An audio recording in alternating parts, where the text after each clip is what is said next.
Kinumpirma ng grupo ng mga pribadong paaralan na may ilang eskwelahan nang nag-apply ng dagdag singil sa matrikula.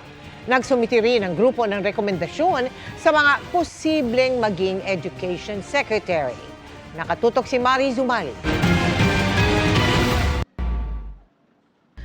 Doble kayod ngayon sa pagtatrabaho si Nicolas Flores na bukod sa pagiging real estate agent, nag-aalok na rin ng insurance para matustusan ang pag-aaral ng anak sa pribadong kolehiyo. Siyempre po, yung sa anak ko po, no? Kung ano yung gusto niya talaga, yun ang susuportahan namin, no? Kung saan niya gustong pumasok. Pero nga, kung ako tatanungin, actually gusto ko sa government, no? Unang-una, siyempre, sa gobyerno, hindi ganun kalaki yung babayaran. Pero mukhang kailangan niyang triplehin ang pagtatrabaho matapos kumpirmahin ngayon ng Coordinating Council of Private Educational Associations Incorporated o COCOPEA na may mga pribadong eskwelahan na mula basic hanggang higher education ang nag-apply ng tuition increase para sa susunod na pasukan.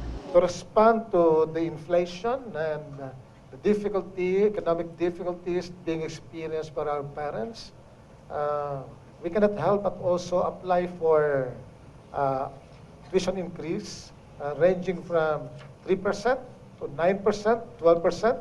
Paliwanag ng COCOPEA, long overdue na ang hiling na pagtataas ng matrikula. At sakaling magtaas din naman daw, 70% nito ay napupunta rin sa sahod ng guro at mga empleyado, habang 30% lang ang napupunta sa operasyon ng eskwelahan.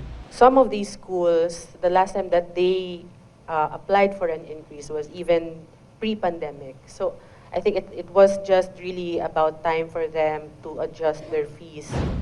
Ang Department of Education kinakala pa ang impormasyon kaugnay sa mga eskwelahang nag-apply ng tuition increase. Habang ang Commission on Higher Education naman daw, hindi pa ito tinatalakay sa kanilang Commission on Bank.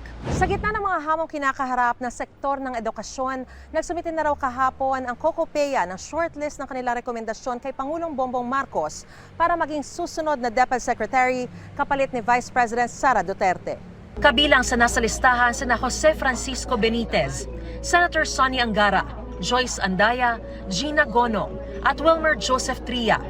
Sa ngayon ay hinihintay pa raw ng COCOPEA magiging tugon ng Pangulo. Gayunpaman, At least we have forwarded a vital document reflecting our pulse, our liking, our sentiment. It should not be hurriedly done. It should be a careful, deliberate, and cautious process. para sa GMA Integrated News, Mariz Umali Naktutok, 24 Oras.